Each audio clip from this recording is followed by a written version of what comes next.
Salamat ha. Before you proceed doon sa next case na may update ka, gusto ko lang i-take up itong kaso, itong dalawang nakakulong ngayon sa provincial jail ng Laguna na apparently, according to them, lumabas ito sa TV, di ba? Na-interview ito sa TV na sila daw ay hinuli ng mga sabi na doon sa TV, hinuli ng mga gwardiya ng sabungan sa Santa Cruz, Laguna, then turn over sa PIB, Provincial Intelligence Branch ng Laguna, PPO, at pinailan ng kaso. So, this is very material. Kasi parang pareho ang kung if you are investigating crime, pareho ang modus operandi. Pareho yung circumstances na nangyayari. Ang diferensya lang, ito ngayon sila, buhay, yung iba, missing.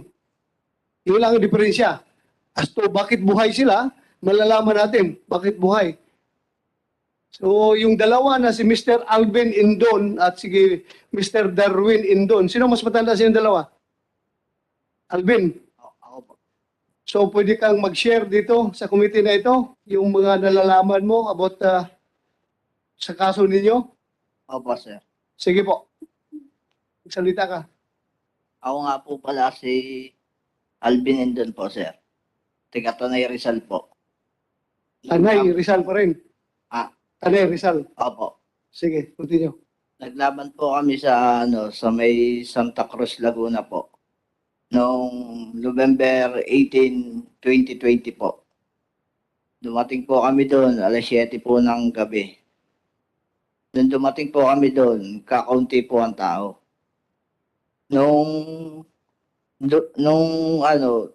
Nagtanong po ako sa gwardiya, bakit po kakaunti ang tao?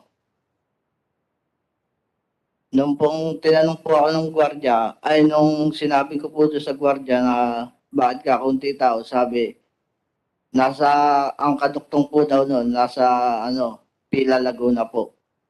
Sa Manila, sa arena po. Kaya po ang tanong ko po sa kanila, anong oras po ang umpisa ng laban po namin? Kasi po sinalihan po namin 6-tag daytime derby po. Kaya po ang sabi po sa amin, alas 3 po ng daling araw ang umpisa po ng laban namin. Ngayon po, naghintay na lang po kami doon kaysa bumalik pa rin po kami. Naghintay na lang po kami. Tapos? Nung maghintay po kami, mga bandang alas 3 po ng daling araw, nagumpisa na po ang laban. Dalawa po kasi yung entry po namin eh. Tapos? Nung naglaban na po kami, doon sa unang entry po namin, 2 panalo po, tapos isang tabla. Doon po sa pangalawang entry, 2 panalo po, isang talo po. Doon po sila nagka-aberya po sa pangatlong laban. Ang sabi po daw na bakit po daw nabali yung buto ng paa ng manok.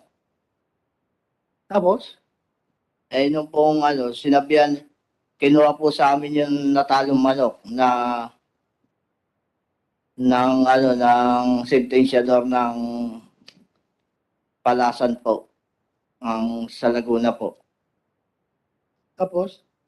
Nung kinuha po niya sa amin, sabi po sa amin, mga manchochopi ata kayo eh. Sabi ko, hindi naman po.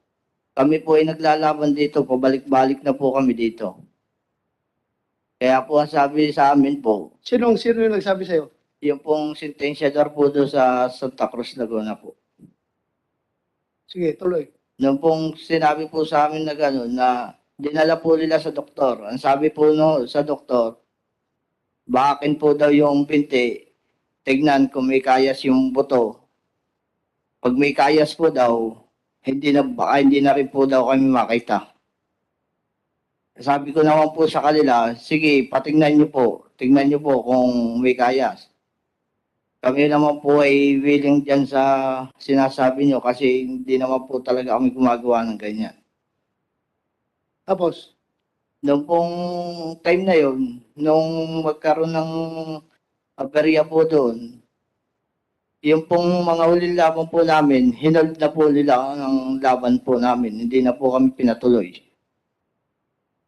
tapos, Nung hinold na po kami, may mga, may mga gwardiya na pong nakabantay po sa amin. Kaya po, yung driver po namin, bumibili po ng pagkain. Mga bandang, mga 4:30 ng umaga. Bigla pong nagdami na po ng security guard po doon sa loob ng, sabungan po. Binabantayan na po kami doon sa may tent. then, Nung pong binantayan po kami sa may tent, siguro po mga paalasing ko, bigla po may lumapit sa akin sa lalaki na hinalbot po ako sa ganito. Ang tanong po, kayo pa yung may entry ng game farm? anong ginawa sa'yo? Sino, Hinalbot po akong bigla sa damit po. sino yung lalaki na yun? Si, alias Dondon po. Dondon. Opo. Andito ba siya sa session hall? Si alias Dondon po. Saan? Nandito. Ito pwede mo ituro? Opo. Sino? Saan? Anong ginawa ni Dondon sa'yo? Hinalbot po niya ako sa batok po. Sabi, subukan mo lumaban, papatayin na kita. Tapos, Tapos po noon, sabi ko po, bakit niyo po kami ginaganito? Eh, wala naman po kaming alam dyan. Sabi, mga manchachope kayo. Sabi ko naman po sa kanila, hindi naman po napapatunayan at marami po kaming laban na beses dito na pabalik-balik po kami. then, Nung dinala po niya kami doon sa tinatawag niyang pahingahan po sa may loob ng sabungan po. Tapos po, tinanong po niya sa akin kung nasaan po daw yung mga kasama namin. Kasi po, dalawa lang po kami nung dinampot eh. Yung pong dalawa, yung kapatid ko po at saka yung anak ni Sherwin Garcia po, inutusan ko po na kumuha na ng gate pass para makauwi na po kami. tapos anong ginawa ni Dondon sa'yo? Nung pagkalbot po sa akin, dinala po niya ako sa may bahay pahingahan po niya. Bahay-bahay? Doon po sa may para pong pahingahan po niya. Tapos, Nung doon dinala po niya ako, sabi po sa akin, wag na po daw ako lalaban, baka po daw kami mamatay. tapos, Nung pong sabi ko, hindi naman po kami lalaban at wala naman po kaming ginagawang kasalanan sa inyo. Tapos tinanong po niya kung nasaan po yung mga kasama namin.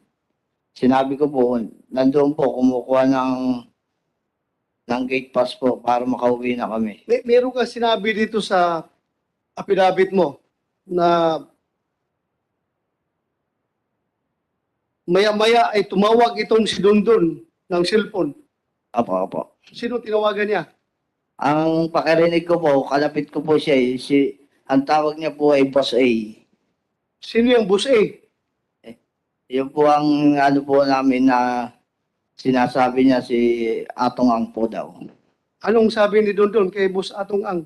Ang sabi po ay, Boss A, may mga tao na naman dito na pumasok na mga manchochope.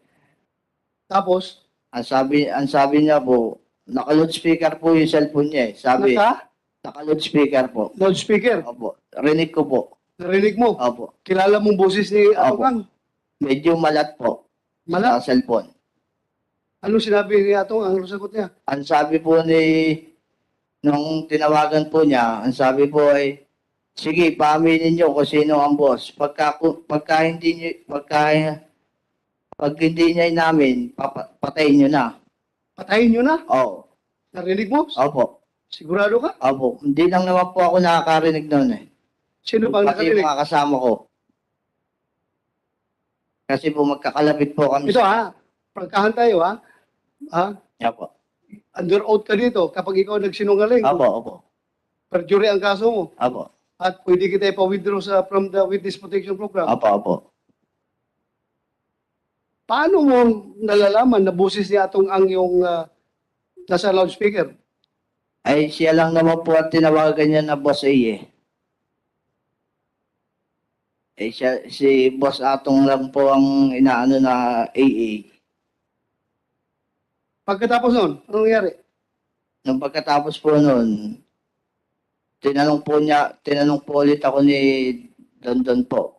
Ah, Ang sabi, sino po daw yung boss namin? Ngayon po, nung marinig ko po, inamin ko na po. sino ang boss mo? Si Lisario Tolentino po. Rizalio Tolentino po. Tolentino. Opo. Then pagkatapos, Nung pong inamin ko, sinarch po nila. sandali ha. Kumsek, andito ba si Rizalio Tolentino? Yung financer nila, yung boss nila?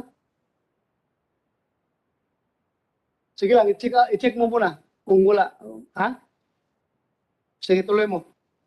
Nung sinabi ko pong si Lisario Tolentino, isinarch po nila yung sa cellphone nila yung yung FB ni Lisario Tolentino po. Ngayon po, nung makita nila, pinicturean po nila. Sabi, eto yung nanggaling din dito. Sino yung nagsabi nun? Si Dondon po. Dondon. Opo. Hindi mo si Dondon, ito ha, patidugan. Opo. Ano, sinong sinabihan niya? Yung pong pag-search po niya doon sa pangalan ng Lisario Tolentino, lumitaw po yung mukha ng boss ko. Oh, Ang sabi po doon sa mga tauhan niya, eto rin yun ang galing ditong taong na nahuli din natin. tapos, Nung makita po nila, tumawag po siya ulit. Ang sabi niya po doon sa katawagan niya na, boss, yung pa rin po ulit, yung tiga Batangas po. tapos, Nung pong ngayon, sabi po, sige, ipasa niyo na yan sa PIB. pasa ninyo sa PIB po. PIB. Opo. Alam mo yung kung anong PIB? Hindi po. Sige. Continue. Nung po dumating po yung tinawagan po ni Tonton na sinasabi nilang PIB, pagdating po nila, may lumapit kaagad na isang lalaki doon sa magtatay, parehas sinampiga po. Ano? Sinampiga parehas po.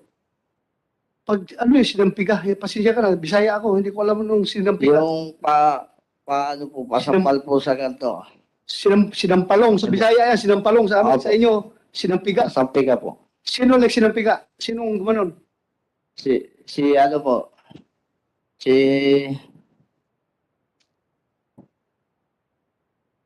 Navarrete po. Nabarete. Apo. Sino yung Nabarete? PAB. Ha? PAB po. PIB. Nandito ba siya? Apo. Ituro mo. Siya po. Saan ba si Nabarete dyan? Nabarete, will you please stand up? Tumayo ka. Kumsik, isporta mo nga at ituro niya kung sino yung Nabarete na yan na sinasabi niya.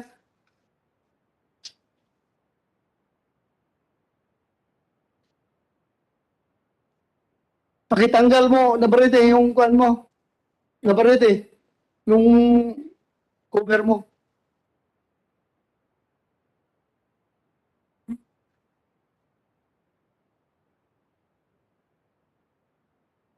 Yan ang Nabarete na sinasabi mo.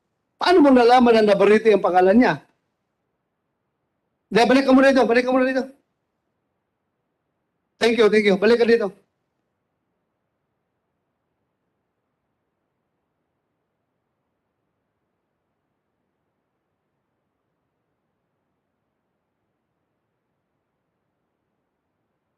Sige. Paano mo nalaman na siya si Nabarete? Nung pong kami dalhin po nila Sandali, pagpunta niya doon, sinampalong niya yung yung pong yung magtatay po. magtatay, Nakasama. nakasibilyan siya, naka-uniforme. Nakasibilya po. Oh, paano mo nalaman na Nabarete na nakasibilyan na siya? Nung pong malaman ko na po yung mga pangalan nila, nung kami po idali nila sa kulungan po. Gawa po ng marami din po silang hinuli, kilala po sila doon sa kulungan na yun. Saan kulungan yan? Sa Pagsangan, Laguna po. Station? Police station? Pakbase Laguna po ang ano nun. Ano? Pakbase Laguna po. Base, Laguna? Opo. Naparete. Ano itong Base na Laguna?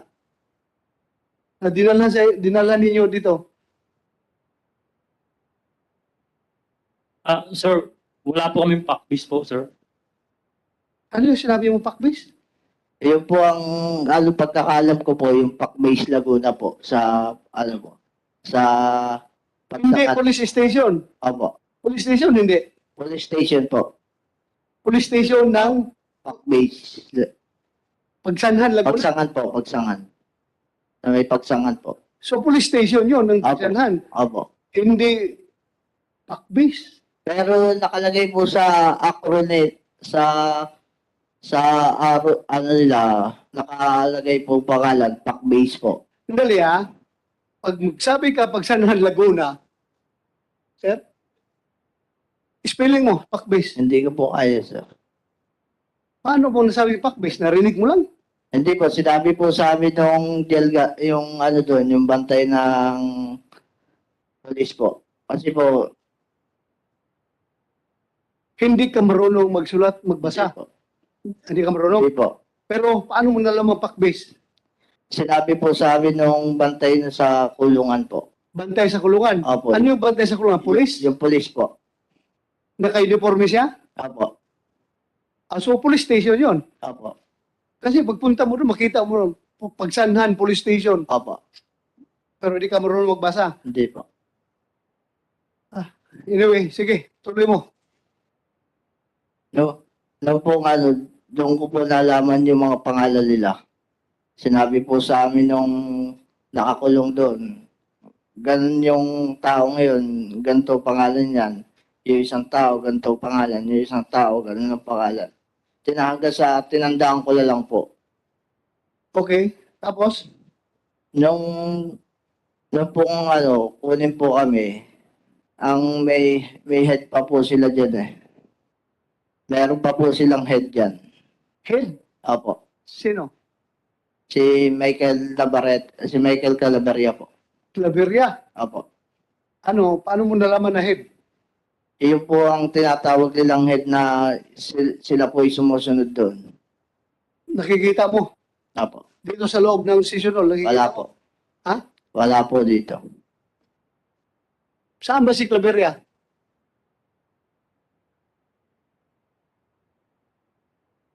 Si IDG. Yung Claveria. Patawag na ninyo. Bigyan niyo upuan dyan.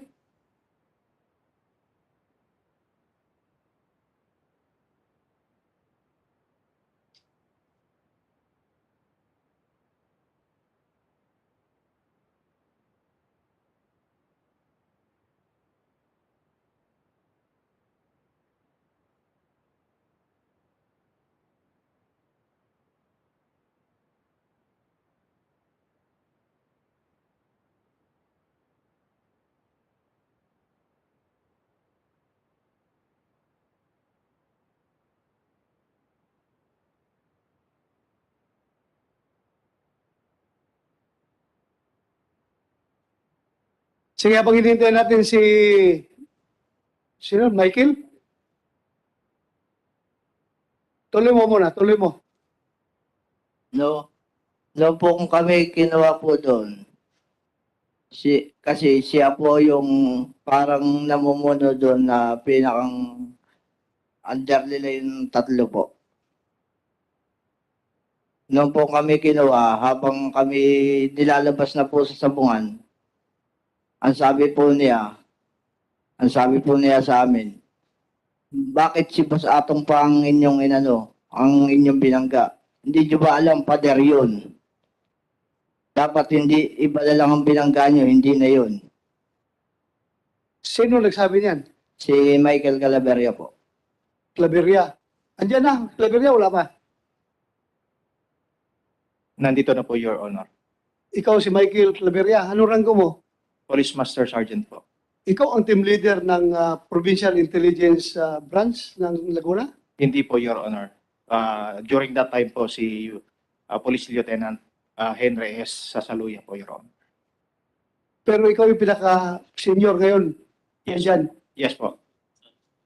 Sandali. Mag-out ka muna. Please.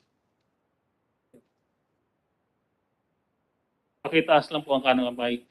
Do you swear to tell the truth, the whole truth, and nothing but the truth in this investigation? Thank you. Please take seat.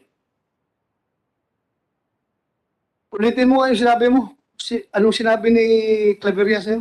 Nung po sinabi po sa amin ni Calaveria po na habang nilalabas po kami sa sabungan, sinabihan po niya kami na bakit si Boss Atong pa yung pinagka namin.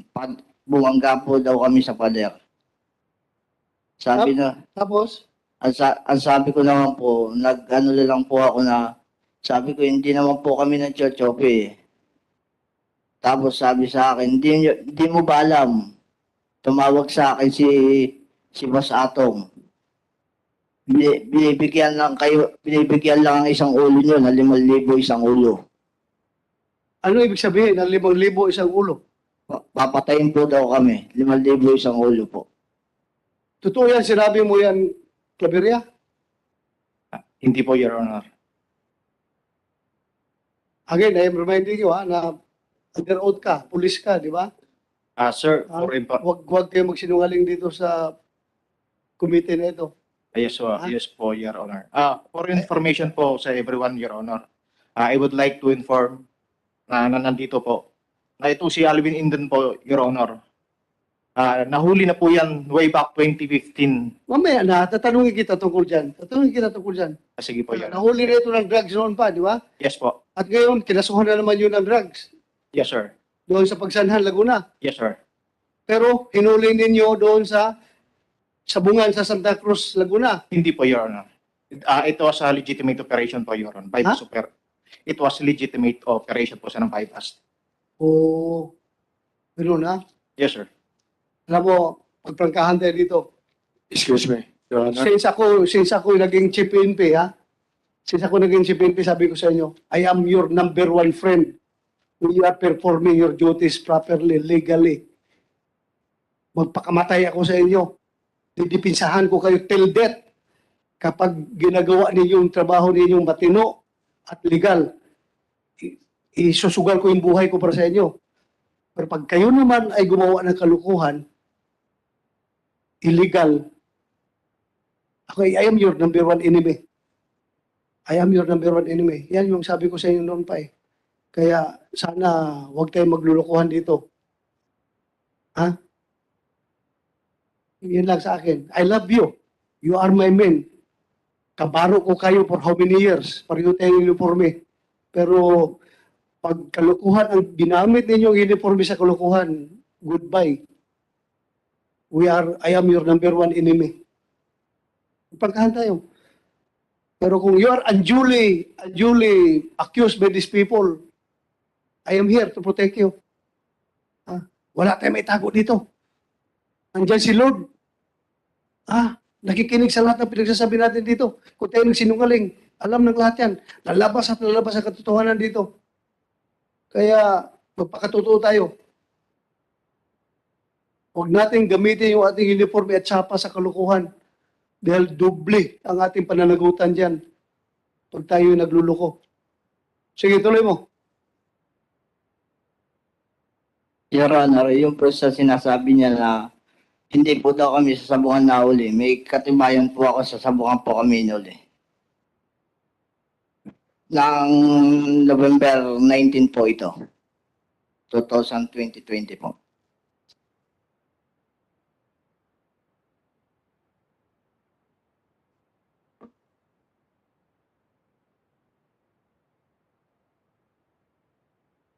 Ano ito? Pahingi po dito, sir. Thank you. Yan po yung Tagan po. Your Honor, yung pag nagpapasok po kami ng entry name. Owner, Cycross, Intername, Game Farm, Midnight Stagan, 12:30 p.m. So ito nagpapatibay na nandoon kayo sa sabungan, Opo, Your Honor. doon kayo hinuli. Opo, Ha? opo. Nandoon po Tanungin kami. natin si Julie Patidungan. Hinuli ba niyo talaga ito doon sa sabungan?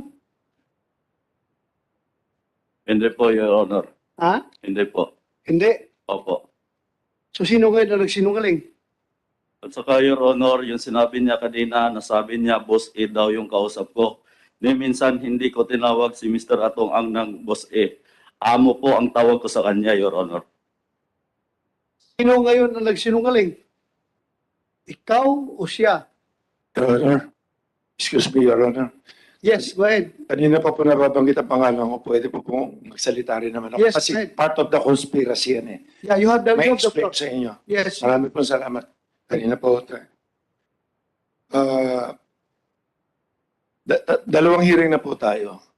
Pangatlo na po ngayon. Tingnan niyo po itong importante po itong sasabihin ko. Tingnan niyo maigi. Kung bakit lagi involved si Dondon? Si Dondon po, siya lang ang nagmamaniobra ng lahat ng farm ko sa construction. 2 to 3 years na siya nag-aasikaso. Ang daming farm niyan, 3, 4 na farm. Kung titignan nyo, dalawang Senate hearing plus ngayon, ang question kung sino-sino nilalabas sila, biktima ba silang lahat? Ang media, lagi nakafocus na kami lagi, hindi lang kami kumikibot. Pinapanood ko lang kung ano nangyayari. Talaga bang si Butch Inonog, inosente ba? Or biktima? O ano? Mr. Atongang, ha? I just would like to remind you na kaya nakafocus sa inyo ang investigasyon. Dahil, naturalmente, doon last nawala, bago nawala yung mga tao, doon sa sabungan ninyo. Yes, Your Honor. Before you want to destroy the credibility of whoever, kung anong klaseng tao si Inunog, I just would like to tell you na kaya nakasintro, baka sabihin mo na kayo lang ang pinagtutukan. Kayo talaga. Sa inyo talaga nakatutok ang Your investigasyon. Honor, Doon nangyayari. hindi ko po sinisira credibility niya. Pwede po tapusin ko lahat. Sige, Makikita niyo po ang conspiracy rito. Sige, sir? Gusto niyo po malaman Yeah, yung go ahead, conspiracy eh. Go ahead with the conspiracy. Patapos na kasi mahaba-haba konti lang to pero andito lahat ng laman. Sige, please, continue. Kasi kasi putol-putol to pagka na-question ako ng isa magtataka kayo hanggang dulo ang sagot dito para matapos tong pinag-uusapan na to eh. Okay? Andito lahat ng laman, okay? Ine-explain ko lang sa inyo yung salita ko na yung question ng mga tao yung inosente ba sila o hindi.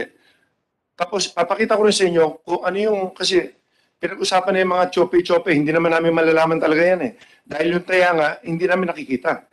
Dahil kung pakikita ko sa inyo mamaya, yung kung paano sila kumikita ng pera. Okay?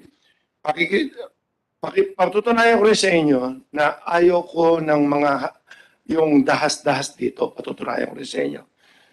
Gusto ko rin, isipin nyo kung sino nasa likod din dito ngayon. So, medyo makikita nyo. Kaya kung sana, pakinggan nyo lang muna. Maraming po salamat. Your Honor.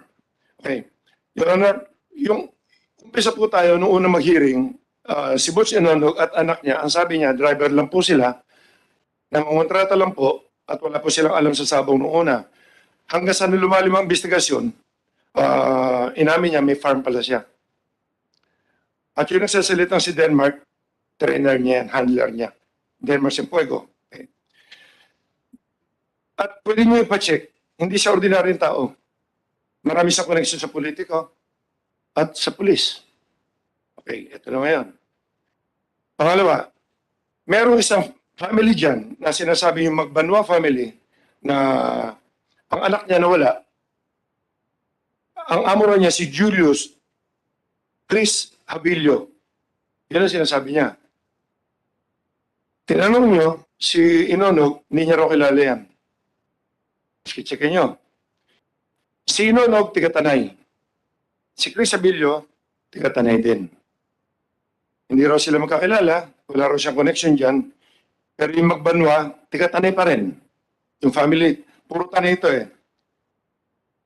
Okay, ngayon, Ang sabi ni Nonog, hindi siya involved masyado sa sabong at ang anak niya, driver lang, nangongontrata lang, binabayaran yata ng 5,000 or something para kumita. Video tayo para makita natin yung slide.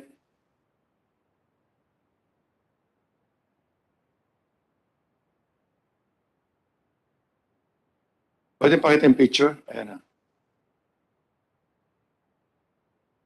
Yang number 1, kung makikita nyo, yan ang Inonog, Boots Inonog. Siya mismo ang bumibitaw ng manok. Hindi siya small time. Yan. Ang entry name niya, BGT1, Matao, Baluarte, Guapo. Fight number, ano yan, makikita nyo pangalan niya dyan, ang sulat Boots. Isa siya sa owner. So yung sinasabi niya hindi niya alam, yan, okay. Na hindi siya nagsasabong talaga. Number 2, nakikita niyo si Inonog na andun doon sa likuran ni Lito Guerra na kasama niya, magkakasama sila sa entry yan. So ibig sabihin, nandun din siya sa arenang yan. December 20, 2021. Number 3, siya pa rin ang bumibitaw niyan. Si Inonog pa rin. Inaano kasi na hindi ako naninira, tingnan niyo lang maigi.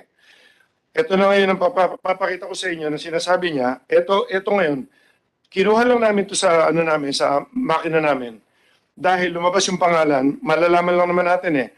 Yung Chris Abilio, Julius Abilio, tatlo yung Abiliong yung brothers na yan. Na sinasabing financier. Sabi ni Inonog, wala rin sa kinalaman dyan, hindi niya kilala, pero Tigatanay, same barangay, pare-pareho sila. Okay? Tingnan niyo yung number 4. Slide number 4. Kung titingnan niyo yun, December 20, 2021, sa Manila Arena, ang entry nila BGT1, yan yung binibitawan ni ano kanina, ni Onog na picture. Team BGT1, Baluarte, Guapo. Ang owner, Boots. Tignan niyo yung posta nila. Yung posta itong sila Habilio, sila Julius. Ang posta nila, lahat, pumupusta lang sila doon sa manok na kalaban ni Inonog, yung binibitawan nila. Meron sila Inonog ng dalawang sultado to, number 225 at 249. Meron ang manok ni Inonog, nasa wala ang pusta nila Julius, nila Abilio. All in all, yung araw na yun, ang kinita nila 1,194,941. That was sa December 2020. Okay. Number 5.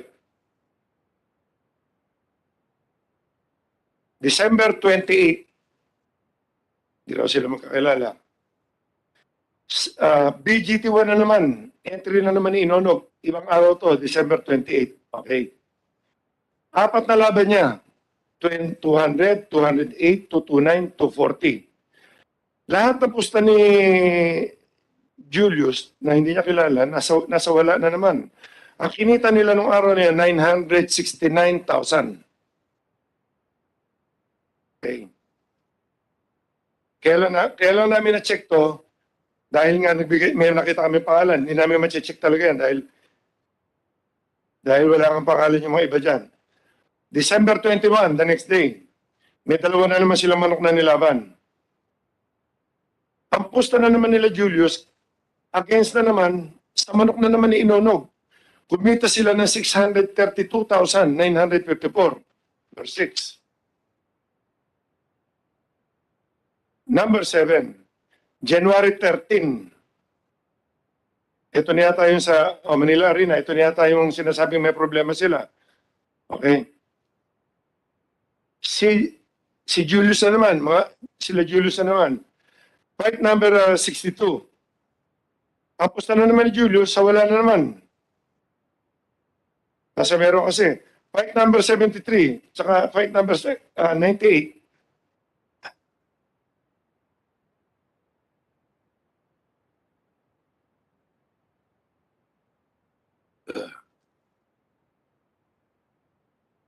Ang posta na naman ni Habilio, sa meron naman. So all in all, ang tinamaan na naman nila nung 13, 2,450,200. January 13 ulit. Ito pa. Kasabi nito, meron pa palang Laguna. JMJ Brothers, sariling entry ni Julius Habilio. Kinontra niya mismo ang sarili niyang entry. 250,000. Si again, ano ginawa niya? Kinontra? Yung sariling entry ni Habilio na hindi niya raw kakilala, may kasali sila nung same day na JMJ Brothers, Laguna. Kinontra niya sarili niyang manok. 250,000. Nakikita po namin to sa computer. Kinontra niya. Sa kabila pumusta. Ibig sabihin, sa kabila siya, Sa kabila pumusta, sa wala. kumusta? Sa wala. Okay. Pinapaalala ko lang po sa inyo na lahat ng pustang to, hindi sa amin nilalaban. Kinukuha nila yan sa gitna. Hindi kami apektado dyan. Hindi kami ninanakawan nila dyan. Taong bayan. Okay. Number 9. December 7 sa Santa Cruz na naman. JMJ Brothers na naman. Entry na naman ni Habilio. Ito yung Habilio na to. Ito yung sinasabi nung Magbanwa family na nakausapan nila nung mawala ng pamilya nila na ito yung amo nila. Tapos biglang hindi na nila makontak. Okay. JMJ Brothers sa meron. Ang pustan dito si Habilio sa wala na naman. 100,000. Ito, Manila Arena uli. December 13. Ito na naman yung entry nila, yung nagpunta rito Baricar na tinanong nyo, na nagamit lang daw ang pangalan niya. Nasa pangalan niya itong entry na to, December 13. Pero ang lumaban, manok nila, ni Inonog. Ang posta na naman nila Habilio, sa kalaban na naman sa King Arthur, 200,000 noong araw na yan. Okay. So, isa na lang. December 23, sa Manila Arena, si Barry Carule, yung nagpunta rito yung last week, ang sabi niya, islat lang daw niya yan. Ang sabi niya, ginamit lang yata nila, inunog to. Tignan niyo ang pusta niya, ang pusta rito ni Habilio uli, ang daming internet, ang daming sultada nito. 108, 151, 179, 221, saka 243, 255. Lahat ng pusta nila sa kalaban. Kumita sila ng 2,595,980. So, ang na-check lang namin, sa loob niyang ilang araw na yan, ang kinita nila is 8,447,831. Ngayon, number 12. Yan po yung tatlong Habilio na sinasabi niya hindi niya kilala. Tigatanay din yan. Pare-pareho silang tigatanay. Number 13. O yan yung ID niya. So, pinakita ko lang sa inyo kung ano yung system ng mga pandaraya, yung mga sindikato. Isa lang yan sa na-identify namin na sinasabi po ni Inonog na hindi niya kilala. Pero tignan nyo kung pag-aaral ako, kasi ako nga ang nakakaalam ng mga game na ganyan, makipag-usap lang siya sa maraming ganyan. Tatayaan nila lahat ng makina, iba-ibang account. Yan yung sinasabi nila nung una na hearing, hinahanap nila 200 million. Sino naghahanap ng 200 million? Sila Inonog ba? Sino? Meron silang sinabing 200 million na si IDG dati. Ilan yung tinitimbrehan na yan? Ang tawag doon timbre. Ilang financer yan? Hindi ko ma-check yung mga iba, Your Honor. Dahil hindi ko naman nakita yung mga pangalan eh. May ano nga, hindi namin ma-check yun. So in short, Mr. Atong Ang, gusto mo talagang yung presentation mo kayo na klaro yon na involved sa panunyope yung mga Habilio brothers at Inunog. Yun ang ibig mo sabihin. Nanalo sila ng 8 point something million dahil sa panyunyupi. Your Honor, Yun yun. hindi ko rin masasabing choppy yan o kung anong klase ginagawa nila. Pero Ko lang ha, basta klaro sa presentation mo, nasa kabila sila tumataya. at ito po lang, napatunayan po natin. Very clear mo yun, recorded yun di ba? Computerized yun. Choppy na nga tawag kaya pag Yung ang tawag noon dahil doon sila tumataya sa kalaban ng manok nila. Yes, Di ba? lahat po ng taya ni Habilio, kung alin yung entry ni Inunog, nasa kabila sila lagi all the way. Lusot lahat. Pero hindi ko naman ma-check yan eh. So sino ngayon ang magagalit sa kanilang panyunyupi? Wala pong magagalit. Sila yung makakausap eh. O Baka hindi po binigay. Hindi ko, kung marami silang kausap na financer po, Your Honor, hindi ko na maintindihan. Kasi lalawakan ko utak ko, kung marami connection si Inonog, kung marami bakit lagi ang manok niya ang kinukontra ng mga financer? okay. Yun ang ini-explain ko lang sa inyo. Yes. Every time papasok ang manok niya, isang financer na to, kumita ng 8 million mahigit sa loob lang ng ilang araw.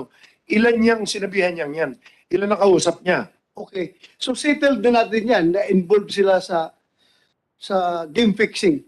Settled na niya. Ako mismo, nag-agree ko with your presentation, I am totally convinced na involved sila sa game fixing. Now, with the existence of the game fixing, sino ngayon ang apektado at nagagalit sa game fixing na ginagawa nila? Kung ako tatanungin, Your Honor, Yes po. number 100% game fixing na talaga yan. Yes. Base Sino sa nakikita magagalit? ko. Pero ito ang question mark dyan. Ito yung isang possible pa. Kung may isang financer kang kausap at isang financer uli na iba ang tip mo, isang financer iba uli, hindi mo pinatama yung ibang financer, nagbigay sa'yo ng pera. Kasi hindi ka na pwedeng tumaya pag wala kang deposit eh. Pag nahulog, yung mag-aaway-aaway lahat yan. Magpapatayan talaga yan. Iba tip mo sa akin, iba ang tip mo rito, iba ang tip mo dito. Nagbebenta ng laro ang tawag doon. Lahat ng sinasabi ko dito, ang dami sa bungero nakakarinig dyan. Maiintindihan nila yung sinasabi ko. Lengguwahe ito na sa bungero. Nagtitip ka ng tsope, ang daming ganyan. Ma-check nyo sa lahat ng sabungan. Sa buong Pilipinas, pag may tsope, ginugulpi talaga nila eh. So, sa sinasabi mo na yan, parang sinasabi mo na itong nawawalang 34 na tao, most likely, ang responsable sa pagkawala nito ay itong mga involved sa game fixing o yung tinamaan ng game fixing or Ang isang handler, para saktan mo, para mawala, is either nagamit mo or binalian ang manok mo na hindi or sinira ang manok mo na hindi mo alam. Pwedeng amo ang titira diyan. Maraming istorya ganyan. yung Manok mo, amo. yung kung sino yung may-ari ng manok na entry, ginalaw ng handler yan, itinib sa iba. Ang dami nagbebenta ng laro. O itong 4 na manok ko kontrahin nyo, ibebenta sa mga tao yan. How about yung reputation ng WPC? Hindi ba masisira ang iyong palaro dahil may nagiging fixing doon sa Sa amin po, WPC? kaya kami ang number 1, dahil yung pang-inspect namin, from tare, from entry, tsaka kami, bihira, halos buong Pilipinas ang umi-entry. Luzon, Visayas, Mindanao, magkakilala kami. Nakakapasok lang, hindi kilala, every Monday at o Thursday, yun yung tinatawag na invitational. Or, ang manok nila, sabi nga nila Baricar, na wala silang manok ngayon, araw nila, ang tawag doon, nag-finance ng iba. Ngayon, yung finance mo, pag sinyope, hindi mo na malalaman. Sa amin naman, sa kumpanya namin, Your Honor, hindi kami affected, pero binabantayan namin talaga yung integrity ng ano namin.